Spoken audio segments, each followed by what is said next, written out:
Assalamualaikum warahmatullahi wabarakatuh. Perkenalkan, kami dari kelompok 1. Pada kesempatan kali ini kami akan menjelaskan materi tentang anatomi sistem saraf pusat dan sistem saraf tepi dalam mata kuliah biopsikologi. Sebelumnya, anggota kami terdiri dari Natasha, saya sendiri Nila Zahratul Fauha, Nur Wahid, dan Feren Yusnistia Rahmat Putri. Berikut penjelasan materinya. Oke, pertama-tama saya akan menjelaskan apa sih itu sistem saraf. Sistem saraf adalah sistem koordinasi berupa penghantaran impuls saraf ke susunan saraf pusat, pemrosesan impuls saraf, dan memberi tanggapan rangsangan. Jadi, ketika kita merasakan sesuatu, secara otomatis sistem saraf kita akan memproses dan memberikan reaksi terhadap impuls yang kita dapatkan tadi. Sistem saraf sendiri memiliki fungsi yaitu mengumpulkan dan memproses informasi serta memberikan reaksi terhadap rangsangan yang diterima dan mengatur kerja berbagai sel. Dan sistem saraf sendiri terbagi menjadi dua, yaitu sistem saraf pusat atau SSP atau bisa disebut dengan Central Nervous System, dan sistem saraf tepi atau sistem saraf perifer atau bisa disebut dengan Peripheral Nervous System. Oke, yang pertama kita akan membahas tentang sistem saraf pusat atau Central Nervous System. Dalam sistem saraf pusat ini, kami akan menjelaskan tentang jaringan pelindung sistem saraf pusat, struktur utama atau anatomi otak, dan sumsum tulang belakang atau spinal cord. Sistem saraf pusat. Sistem saraf pusat terdiri dari otak atau brain dan sumsum tulang belakang atau spinal cord. Dalam sistem saraf pusat, itu memiliki fungsi yaitu menerima, memproses, dan menyimpan informasi sensoris yang masuk seperti informasi mengenai rasa, suara, bau, warna, tekanan pada kulit, dan kondisi organ internal dan sebagainya. Selain itu, saraf pusat juga mengirim pesan untuk otot, kelenjar, dan organ internal lainnya. Selain itu, fungsi dari sistem saraf pusat terbagi menjadi tiga, yaitu efferent sensorik, efferent motorik, dan internuncial atau intermediate. Yang pertama yaitu sensorik, yang berfungsi untuk mentransmisikan impuls dari reseptor ke sistem saraf pusat. Maksudnya yaitu, misalnya saraf pusat mengirim rangsangan dari indera kita ke otak. Yang kedua yaitu motorik, yaitu mentransmisikan impuls dari sistem saraf pusat ke efektor. Maksudnya yaitu misal mengirimkan rangsangan yang telah diterima oleh otak kita ke organ tubuh lain yang menjadi sebuah reaksi. Yang ketiga yaitu ada intermediate, yaitu mentransmisikan impuls antara satu neuron dengan neuron lain pada sistem saraf pusat. Maksudnya yaitu misalnya mengirim rangsangan dari sel saraf pusat satu ke sel saraf lainnya, atau bisa dari sel saraf satu ke sel saraf yang lainnya. A. Jaringan pelindung sistem saraf pusat. Sistem saraf pusat terdiri dari otak dan sumsum tulang belakang. Seperti diketahui, otak dan sumsum tulang belakang sendiri merupakan bagian yang paling penting dan paling terlindungi. Mereka terlindungi oleh tulang tengkorak yang terdapat 3 selaput pelindung, yaitu meninges, cerebrospinal fluid atau cairan cerebrospinal, dan ventricle. Berikut merupakan gambar dari bagian jaringan pelindung sistem saraf pusat. Yaitu ada meninges. Meninges sendiri terdiri dari 3 lapisan, yaitu ada durameter, arachnoid membran, dan diameter. Yang pertama yaitu durameter. Durameter adalah lapisan paling luar yang memiliki tekstur keras, tebal, dan fleksibel tapi tidak bisa direnggangkan. Yang kedua ada arachnoid membran, yaitu jaringan tengah yang bentuknya seperti jaring laba-laba, namun sifatnya itu halus, berongga, dan letaknya berada di bawah durameter. Di dalam arachnoid membran terdapat subarachnoid space. Subarachnoid space ini adalah ruangan yang berisi banyaknya pembuluh darah dan cairan cerebrospinal yang letaknya berada di bawah selaput arachnoid. Yang ketiga ada diameter, yaitu jaringan pelindung yang letaknya paling bawah ruang subarachnoid dan menempel dengan sistem saraf pusat. Selain itu, pia mater juga melindungi jaringan-jaringan saraf yang lain. Pia mater juga mengandung pembuluh darah yang mengalir di sistem saraf pusat, yaitu di otak dan sulung tulang belakang. Ketiga meninges tersebut juga dilapisi beberapa lapisan pelindung berupa tengkorak, aponeurosis cranialis atau lapisan tendo, dan kulit. Yang kedua ada cairan cerebrospinal dan sistem ventriculus. Di dalam cairan cerebrospinal terdapat massa otak. Cairan tersebut memberikan perlindungan secara kimiawi dan mekanis sekaligus.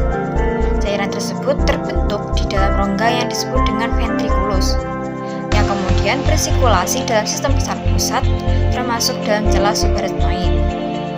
Cairan cerebrospinal terdapat dalam subarachnoid space. Selain itu juga terdapat di kanal sentral, sumsum tulang belakang, dan ventrikel cerebral otak.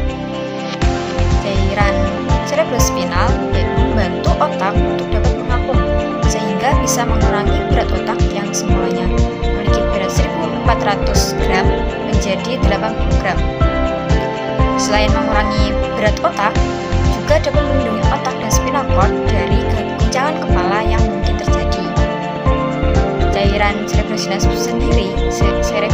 sendiri merupakan konsentrasi dari darah dan plasma darah yang diproduksi secara terus-menerus oleh choroid plexus, yaitu jaringan kapiler yang masuk ke dalam ventrikel dan pia mater.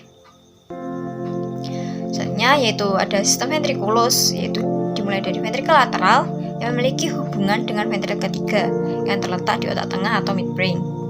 Dan ventrikel ketiga tersebut dihubungkan ke ventrikel keempat oleh cerebral aqueduct atau pipa besar, yang kemudian dihubungkan ke ujung kaudal ventrikel keempat dengan sentral kanal. Selanjutnya yaitu ada B, struktur utama anatomi otak.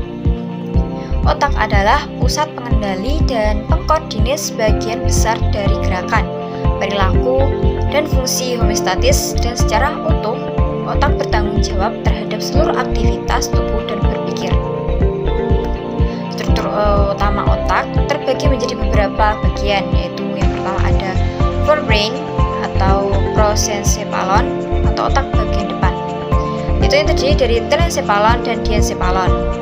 Yang kedua ada midbrain atau mesencephalon atau disebut dengan otak tengah. Dan yang ketiga ada hindbrain atau rhombencephalon atau otak bagian belakang, yaitu yang terdiri dari metencephalon dan melencephalon. Dan berikut adalah gambar struktur dari bagian otak. Bagian dari otak forebrain atau prosencephalon otak depan. Bagian forebrain ini terletak di sekeliling ujung rosal dari otak. Bagian utama dari forebrain ini ada di bagian, yaitu telencephalon cerebrum atau otak besar, dan diencephalon. Telencephalon cerebrum atau otak besar. Telencephalon ini merupakan bagian terbesar dari otak manusia yang mengatur fungsi-fungsi otak secara kompleks. Telencephalon terletak di bagian depan otak atau anterior yang mengarah ke tengah bagian atau bagian ke otak tengah, midbrain. Telencephalon ini terdiri dari kedua hemisfer yang simetris, yaitu hemisfer cerebri sinistra bagian kiri dan hemisfer cerebri dextra bagian kanan, yang dipisahkan oleh celah dalam yang disebut viscera longitudinalis dan kedalamnya flex cerebri.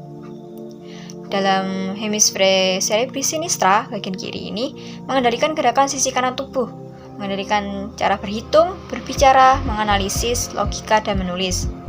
Sedangkan hemisfer cerebri dextra bagian kanan itu mengendalikan gerakan tubuh bagian kiri, perasaan, emosi, intuisi, kreativitas, kemampuan seni, keterampilan, dan orientasi.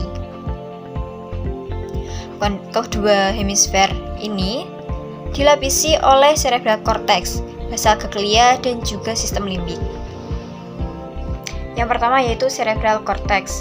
Dalam cerebral cortex itu terdapat visura yang membagi korteks menjadi dua bagian, yaitu central fissure dan lateral fissure, beserta kiri di sekitarnya. Visura-visura tersebut membagi hemisfer menjadi 4 lobus, yaitu yang pertama ada lobus frontal, yang bertanggung jawab untuk pikiran, bahasa, emosi, dan gerakan voluntar. Yang kedua, lobus parietal yang bertanggung jawab untuk persepsi dan interpretasi sensasi sentuhan. Yang ketiga, lobus occipital yang bertanggung jawab memproses informasi visual.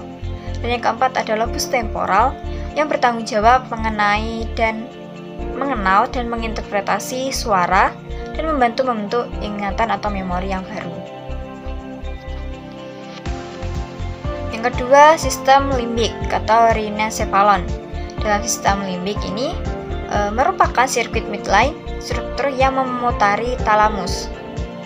Sistem limbik memiliki fungsi dalam mengatur proses perilaku yang bermotivasi seperti fleeing, yaitu melarikan diri atau menghindari masalah, feeding, makan, fighting, melawan atau berkelahi, sexual behavior, perilaku seksual. Struktur utama dari sistem limbik ini terdiri dari hipokampus, amigdala, fornix, korteks cingulata, septum, dan badan mamilaria. Yang ketiga ada basal ganglia. Basal ganglia merupakan kumpulan subkortikal nuklei pada forebrain yang terletak di bagian anterior atau depan dan vertikal lateral. Basal ganglia secara umum terlibat dalam proses respon motorik atau gerakan yang disengaja. Struktur utama dari basal ganglia ini ada amigdala juga, caudatus, putamen, dan globus pallidus. Diencephalon.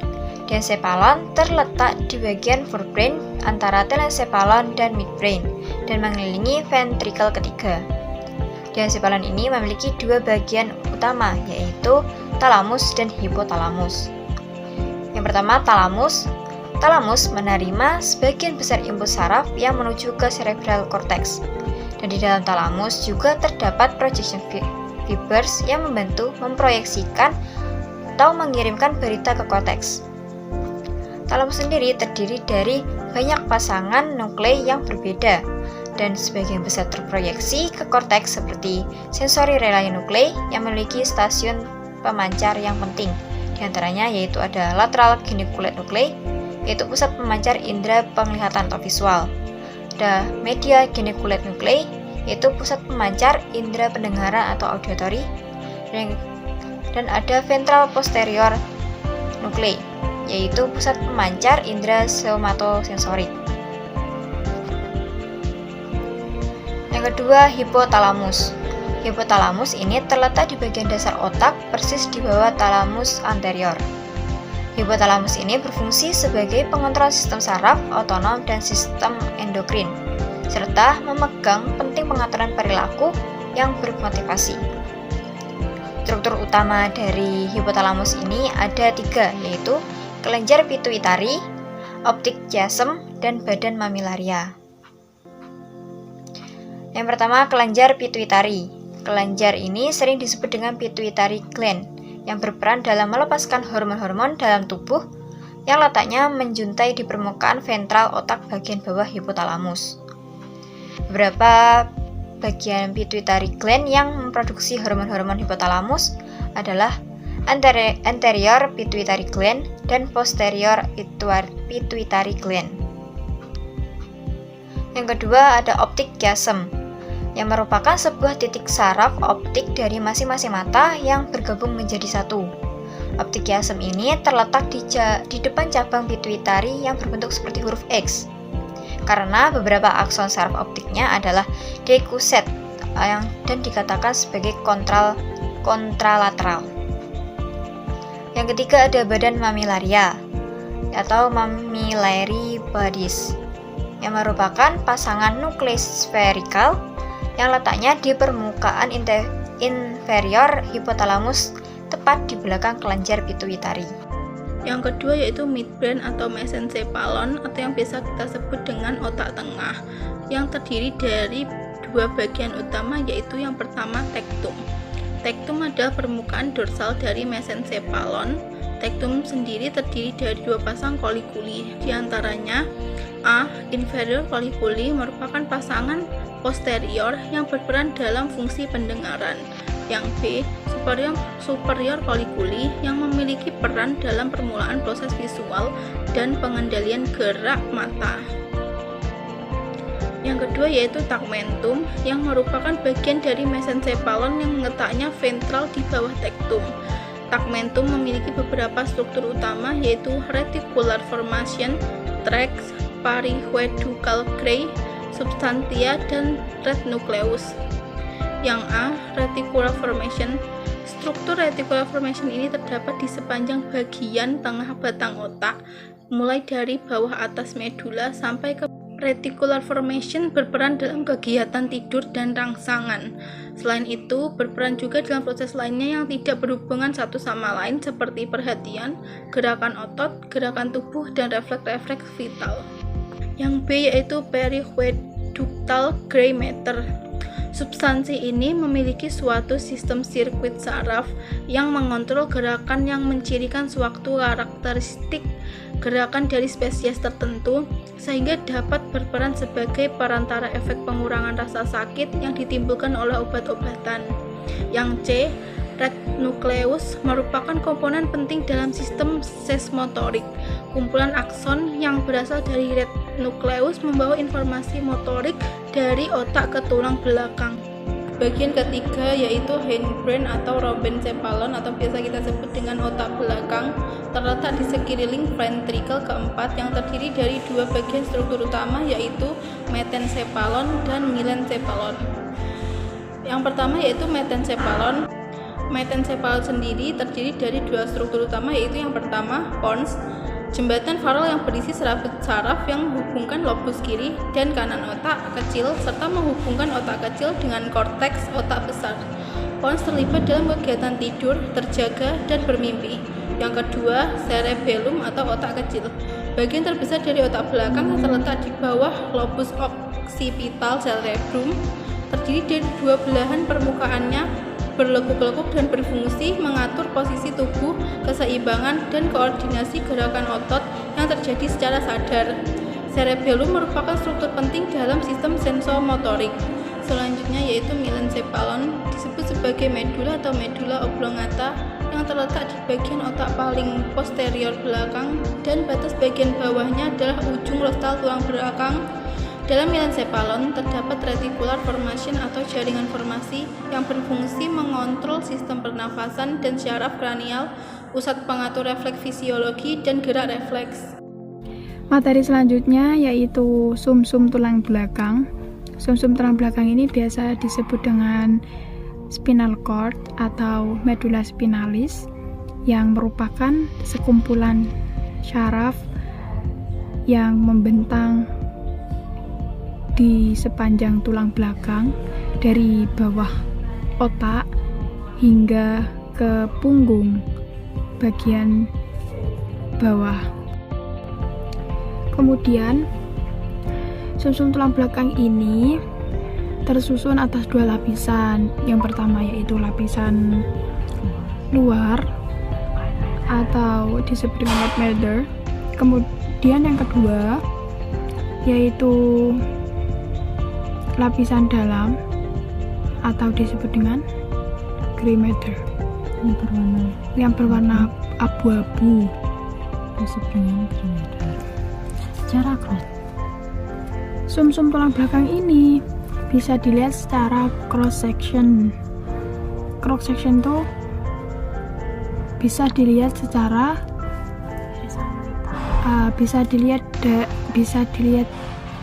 secara diiris secara bila dilihat secara cross section atau irisan melintang, sumsum tulang belakang ini tersusun atas dua lapisan. Yang pertama yaitu lapisan luar yang berwarna putih atau white matter. Kemudian yang kedua lapisan dalam yang berwarna abu-abu atau biasa disebut dengan gray matter. Kemudian bagian untuk bagian dalam ini bentuknya seperti membentuk huruf H. Kemudian white matter atau bagian luarnya ini terletak di pinggir sumsum tulang belakang yang mengelilingi bagian dalam tersebut atau mengelilingi bagian gray matternya itu. Sumsum tulang belakang ini memiliki bentuk seperti silindris, teman-teman, yang ukurannya itu kira-kira seperti jari kelingking orang dewasa. Kemudian salah satu fungsi utama sumsum tulang belakang ini yaitu sebagai jalur untuk mengirim informasi dari otak ke tubuh atau dari tubuh ke otak, sehingga hal inilah yang bisa menghasilkan respon tubuh berupa gerak, refleks, atau juga bisa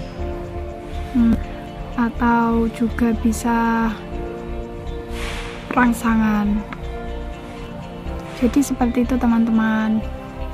Baik, materi selanjutnya yang akan saya sampaikan yaitu sistem saraf tepi. Sistem saraf tepi atau SST adalah sistem saraf yang membawa informasi menuju ke sistem saraf pusat dan membawa informasi keluar dari sistem saraf pusat menuju organ yang ditargetkan.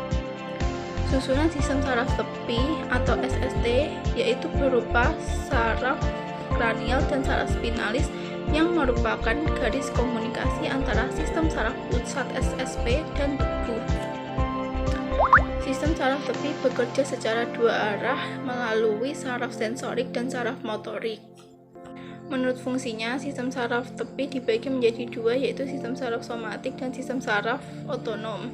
Yang pertama, sistem saraf somatik. Sistem saraf somatik merupakan sistem saraf yang dikendalikan secara sadar, yang mana terdiri dari dua bagian, yaitu saraf tulang belakang atau spinal nervous dan saraf otak atau cranial nervous. Saraf tulang belakang atau spinal nervous merupakan bagian dari sistem saraf somatik yang dimulai dari ujung saraf dorsal dan ventral dari sumsum tulang belakang atau bagian luar sumsum tulang belakang. Terdapat 31 pasang saraf spinal yang terbagi menjadi beberapa bagian, yaitu 8 pasang saraf leher, 12 pasang saraf punggung, 5 pasang saraf pinggang, 5 pasang saraf pinggul, dan 1 pasang saraf ekor. Yang selanjutnya yaitu saraf kepala atau cranial nervous. Saraf-saraf kepala terdapat 12 pasang saraf yang mana terdiri dari yang pertama 3 pasang saraf sensorik, yaitu berupa saraf olfaktori, optik, dan vestibulocochlearis. Yang kedua 5 pasang saraf motorik, yaitu terdiri dari saraf okulomotor, trochlear, abdusen, spinal aksesori, dan hipoglous. Yang ketiga 4 pasang saraf gabungan sensorik dan motorik, yaitu saraf trigeminus, facial, glosopharyngeal, dan vagus. Di slide ini kalian bisa melihat 12 jenis pasang saraf kranial beserta jenis dan fungsi-fungsinya. Sistem saraf otonom. Apa sih sistem saraf otonom? Sistem saraf otonom adalah sistem saraf yang mengatur fungsi otot-otot halus, otot jantung, dan kelenjar-kelenjar dalam tubuh. Saraf otonom memiliki dua sistem saraf utama, yaitu sistem saraf simpatik dan parasimpatik. Berikut contoh gambar saraf parasimpatik dan saraf simpatik dan berbagai fungsinya. Yang pertama, sistem saraf simpatik atau sympathetic nervous system. Sistem saraf simpatik memiliki sel dari neuron yang terletak di sumsum tulang belakang dari bagian dada sampai pinggang. Sistem saraf simpatik banyak berperan dalam mengeluarkan energi. energi dari tubuh. Contohnya, meningkatkan aliran darah ke otot-otot kepala dan meningkatkan detak jantung dan lain-lain. Yang kedua, sistem saraf parasimpatik atau parasympathetic nervous system. Sistem saraf parasimpatik memiliki sel-sel saraf di bagian otak bagian bawah dan sumsum tulang belakang di bagian sakral. Sistem saraf parasimpatik berperan memberikan efek yang berlawanan dengan saraf simpatik, seperti menurunkan detak jantung, ereksi, dan lain-lain.